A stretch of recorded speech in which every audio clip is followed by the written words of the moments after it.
Right, so is this the most evil act that Israel has carried out to date? At least in terms of what we've seen since October 7th, I mean. I don't think the Nakba itself has quite been topped yet. Certainly what I consider their most evil historical act. I think it would be very difficult to disagree with that. And if you do, I'm all ears. But we're seeing a scaled down reenactment of that now, and it is to this that I want to draw your attention.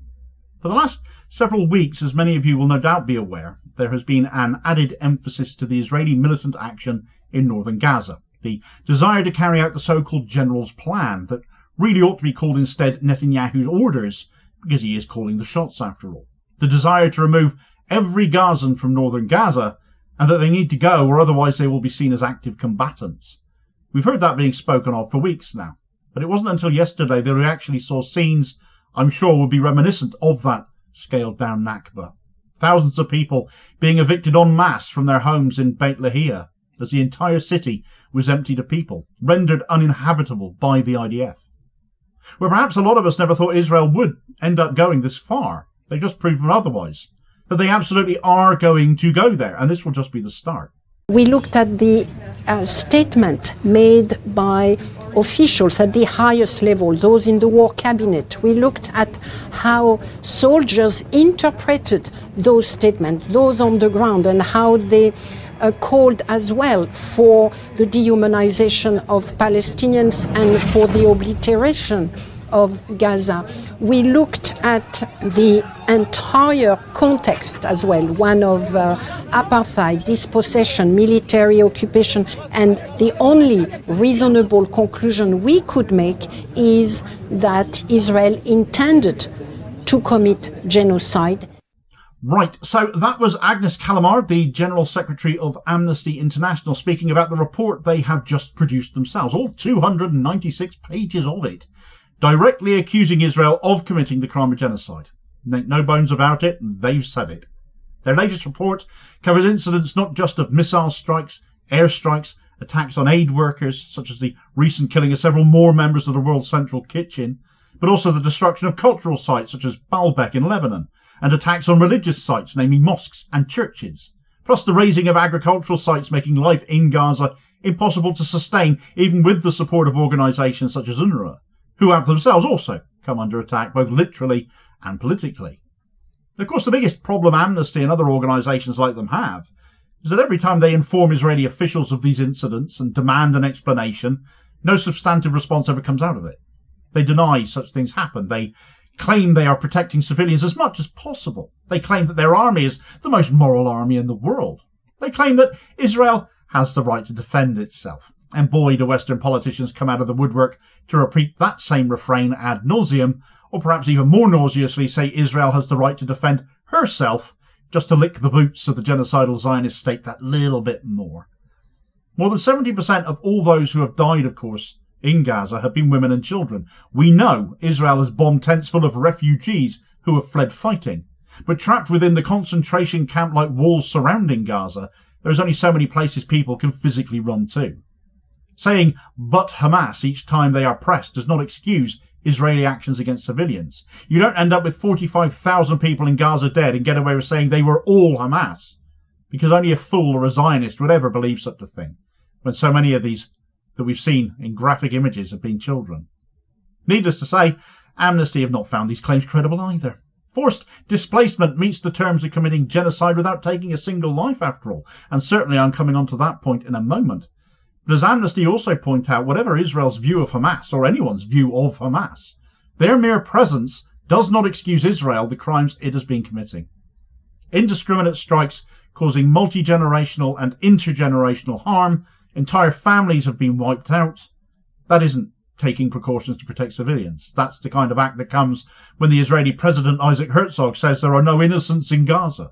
That's the kind of act that comes from the language of the former Israeli Defense Minister Yoav Gallant when he referred to Palestinians as human animals. And so it has to be the case, as Amnesty make clear, that it is absolutely not true that Israel's war is one against Hamas, that their actions are exclusively against Hamas, when the evidence, overwhelming amounts of it, point to the complete opposite. Yesterday, an incident clearly too late to end up in Amnesty International's current report, however, nails that point down hard. That this is a war against all of Gaza and everyone in it. with Hamas just being the convenient excuse to provide cover for it. Yesterday, Israel enacted a scene I imagine would have been seen across Israel, or all of Palestine as it then was at the time of the Nakba, with people forced from the city of Beit Lahia. This wasn't Hamas. Here's an image of them leaving. Tens of thousands of people all in one fell swoop, told to leave the city or die in it, as Israel then set about making the entire city uninhabitable. Beit Lahia is a Gazan city in the besieged north and has been under relentless attack by invading Israeli forces who, like everywhere in Gaza, have continued their policy, as laid down by Amnesty in their report, of systematic destruction and killing of everyone. Al Jazeera journalist Anas al-Sharif reported that Israeli forces planted and detonated mines and explosive barrels between buildings in attempts to forcibly expel the remaining people living there in what remains of northern Gaza. It might perhaps be news to the likes of David Lammy that such a journalist is in Gaza, let alone northern Gaza. He still hasn't retracted his statement of the other day that I'm aware of, that there are no journalists in Gaza, because al-Sharif is very much there, and in the north at that, amongst a very small number of others still there, reporting that occupation forces forced displaced people to evacuate the last shelters in Beit Lahia under the threat of arms in the northern Gaza Strip. He's there, he's seeing it, ignore Lammy and those repeating his nonsense, because he and they are just idiots. But all of this is in accordance with Israel's ethnic cleansing and extermination plan, known as the General's Plan. Expel all the residents of northern Gaza while besieging it, destroying everything in sight, and continuing to deny aid access and to starve anyone who remains, along with the Palestinian resistance that may still be among them. Gaza Civil Defense has now described Beit Lahia as uninhabitable, saying that 60,000 Palestinians are at risk of death if they don't take to the road, and even that is no guarantee of safety after all, since Israel have targeted people on the road repeatedly over the last 15 months as well. Displaced Palestinians have been trapped in schools they had taken shelter in and come under heavy fire of Israeli drones and vehicles and planes. Contact has been lost with many of them, and chances are if they haven't started to leave, they are already dead, and if not yet, soon will be if they do not leave. The situation is so extreme and so final there now, even Hamas themselves have issued a statement on what has just happened in Beit Lahia. The occupation's brutal bombing of citizens' homes in Beit Lahia, attempts to displace them, and its repeated targeting of Kamal Adwan Hospital and the medical staff working there are an insistence on the ongoing war of genocide in the Gaza Strip for 425 days, which is taking place in light of the international system's failure. The continuation of the criminal Zionist occupation army's systematic genocide and destruction of all aspects of life in the northern Gaza Strip, especially in Beit Lahia, the continued bombing of homes over the heads of their civilian residents, and the pressure to displace our people, the repeated and deliberate targeting of hospitals, especially Kamal Adwan Hospital and its medical staff, the latest of which was the injury of 3 of them yesterday evening, is a repeated Zionist confirmation of the continuation of their crimes and their disregard for international laws, in light of the shameful failure of the international system to put an end to these horrific crimes that occur around the clock.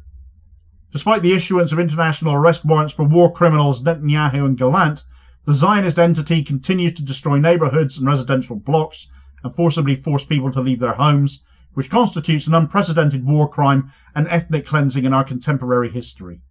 The crimes of the occupation are carried out under the full cover and protection of the American administration and some Western capitals, which constitutes a motive for the occupation and complicity with it in the ongoing genocide in the Gaza Strip. We call again on the Arab and Islamic governments, the United Nations and its institutions, to take urgent steps to stop the siege and the war of extermination against our Palestinian people in the northern governance and the entire Gaza Strip. The occupation army orders the evacuation of shelters via loudspeakers in quadcopter aircraft in Beit Lahia, north of the Gaza Strip. That, combined with journalism being reported from the ground by surviving journalists, brave beyond compare, along with reports compiled thanks to their work and the works of others by Amnesty International, are exposing manifestly evil actions. Pure evil. It can't be called anything else. History is being allowed to repeat itself. Genocide happens again, and second Nakba has already begun in northern Gaza with photographs and reports and evidence all confirming it.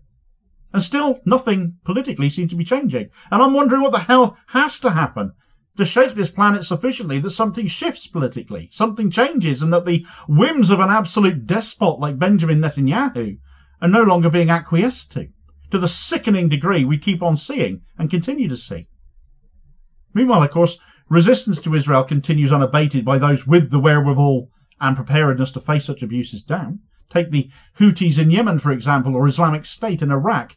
These two are now working together and coordinating their actions to great effect. And if you need a bit of a lift after this video, might I humbly suggest you have a watch of this video recommendation as your suggested next watch. Please do support the channel by hitting like, share and subscribe if you haven't already done so as well. It's very much appreciated. I'll hopefully catch you on the next vid. Cheers, folks.